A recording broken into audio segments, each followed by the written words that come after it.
Сәлем баршаңызға, сіздермен дәрігер Бағзат Сейтқазылов.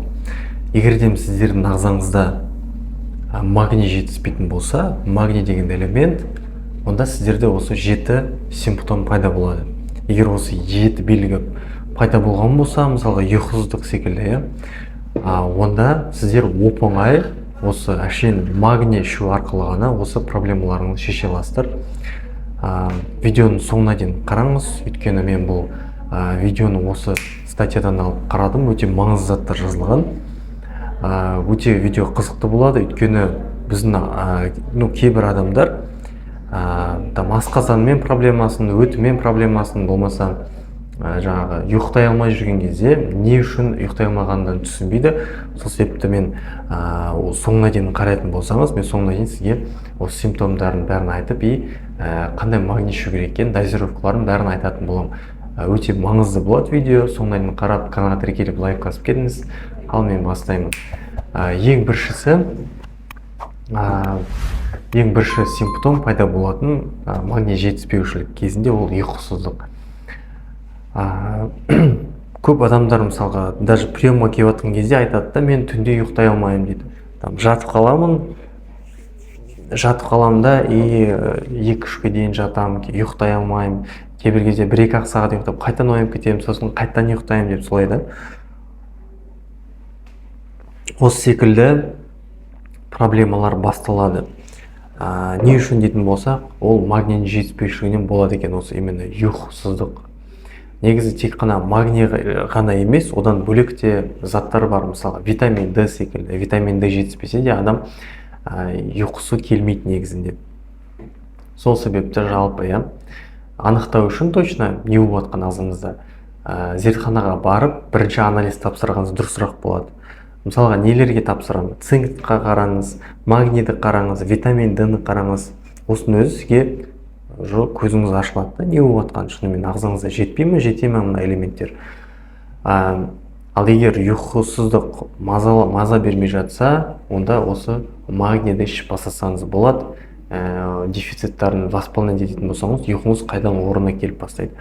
Екінші симптом ол бізде іш қату мен жалпы ас қорыту проблемалары.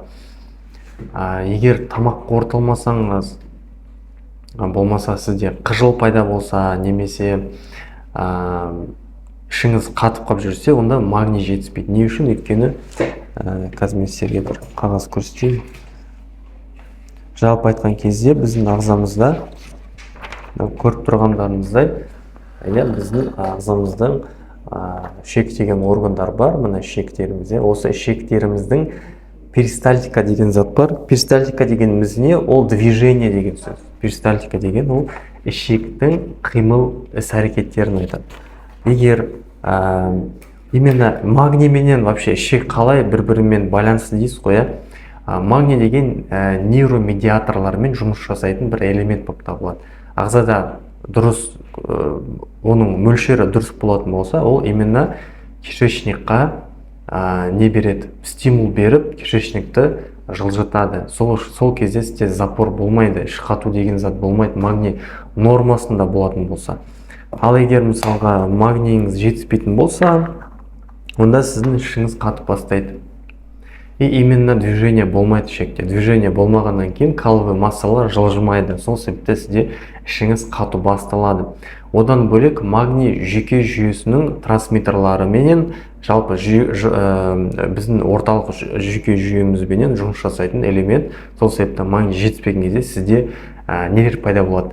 Агрессивті заттар, жыныңыз келе береді, қайта-қайта біреумен ұрысып қала бересіз, қайта-қайта ашуланшақ болып кетесіз, именно магний жетіспеген кезде. Содан үшінші симптом ол тез шаршау пайда болады. Жұмыста жүрсеңіз де, үйде жүрсеңіз де, басқа бір жаққа шықсаңыз да әліңіз болмайды, то есть жата бергіңіз келіп қалуы мүмкін, энергияңыз болмау, осының барлығы магний жетіспеушілігінен болады. Өйткені магний бізде жетіспейтін болса, онда біздің клеткаларымыздағы митохондриялардың жұмысымен жалпы біздің бауырымыздың да обмен веществоттері баяулап бастайды. Сол себепті сіздер дұрыс восстанавливаться етіп, ұйықтаған кезде сөйтіп активный бола алмай қаласыздар. То есть магний жетіспесе шаршау пайда болады. Одан бөлек төртіншісі сүйек аурулары. Қандай мысалға?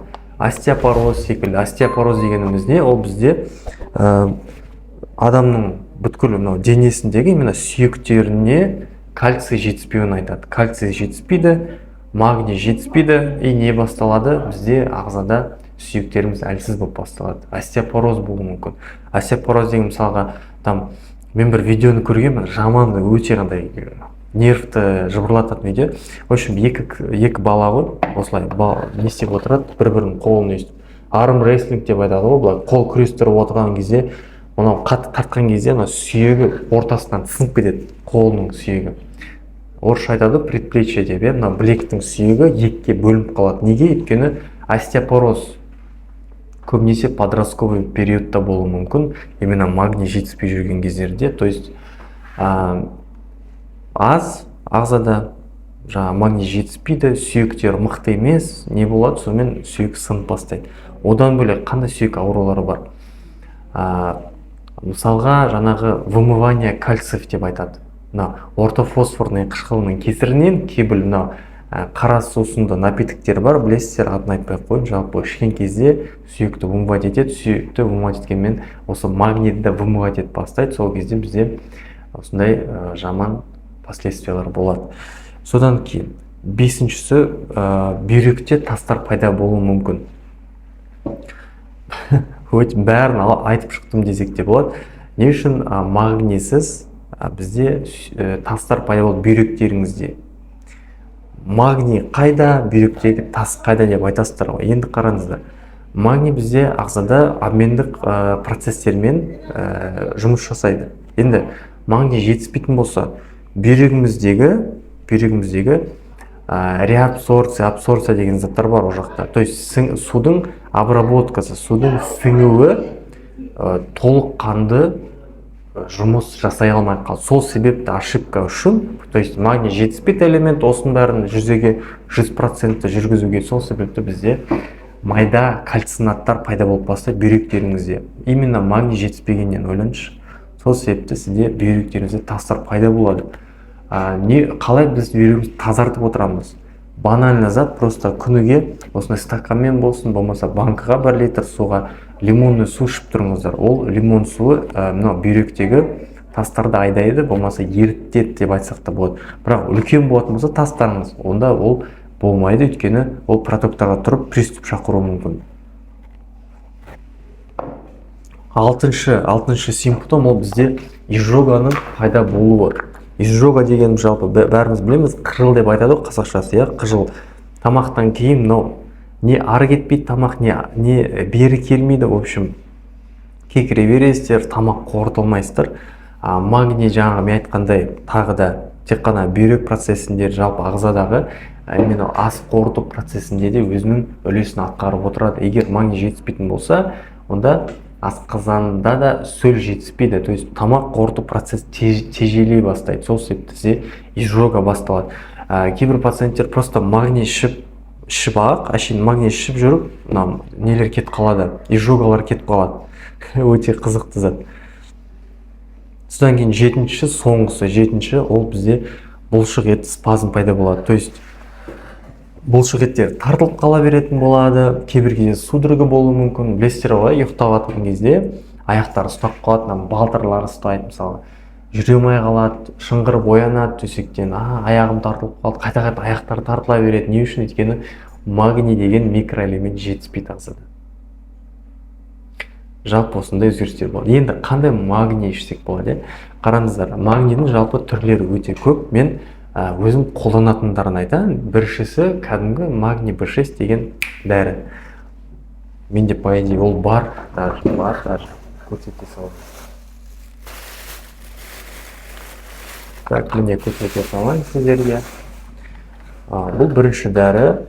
Білмеймін, қаншалықты көрініп тұр, мен жақындатып көрсетейін сіздерге. Магний B6 деген дәрі. Түрі осындай, Венгрияда өндіріледі. Именно мынау магний B6 деген ой. Міне қисық ұстаған ба, не сіздерге көрінбей қалды ма? В общем, Венгрияда өндірілетін дәрі. Ішінде 470 мг магний бар. Примерно 4000 теңге тұрады. 2023 жылы осы дәрі примерно 4000 теңге тұрады. Осыны қолданамын, пациенттерге жазамын. Қазір данный момент өзім ішіп жүрмін. Одан бөлек, қазір мен қолымда жоқ, бірақ керемет магний бар, магний хилат деп аталады. Мына шығарып қойым суретін. Бұл Америка компанияның, именно штат Ютада шығады, Америкадағы. Сырьесі таза, ағзаға әсері мол. Жатарға 2 капсуласын ішесіздер. Болмаса 2 капсуласын ужиннан кейін негізі қабылдайды. Мынау магний ішетін болсаңыздар, мынау магний B6. Бұны бір таблеткасын тамақтан кейін кешке қарай ішесіздер. Ал егер мен айтқан магний ішетін болса 2 капсуласын ішесіздер тамақтан кейін. Бұл біздің жаңағы мен айтып кеткен осы процесстердің бәрін орнына келтіру көмектеседі. Ұйқысыздық, ас қорыту жүйесі, тез шаршау, сүйек қақсау, сүйектің не болуы, әлсіз болуы, бұлшықеттердің спазмдары, ішектеріңіздің қатуы, в общем. Осының бәріне көмек болатын зат. Енді бұл видеоны қорытынды ретінде айтайын, не болып жатқанын. Осы 7 симптомға қараңыздар, бірақтан магний жетіспей тұрып, көзіңіз жетсін, точно магний жетіспейтініне не істейміз? Барасыздар да тапсырасыздар анализден қарайсыздар. Действительно жетіспесе ішесіздер. Болмаса нормасынан төменірек болса ішсеңіздер болады. Нормасынан асып тұрса ішпеңіздер еш уақытта, өйткені гипервитаминоз деген зат бар. Ол бізде наоборот побочный эффект беретін болады. Сол себепті абай болыңыздар. Осы заттың бәрін егер дұрыстап көздеріңізді ашып қарап жасайтын болсаңыздар, бәрі сіздің өміріңізде бәрі дұрыс болады. Өміріңіз 180 градусқа өзгереді. Егер де осы видеосы ұнаған болса, каналға тіркеліп, лайк басып, комментарий жазып кетіңіз. Себебі дәрігер Бағзат Сейтқазыұлы. Мынау көріп тұрғандарыңызда 2 видео, өте маңызды видеолар, тоже көріп шығыңыздар, витаминдер туралы жалпы. Келесі осы 2 видеода көріскенше сау болыңыз.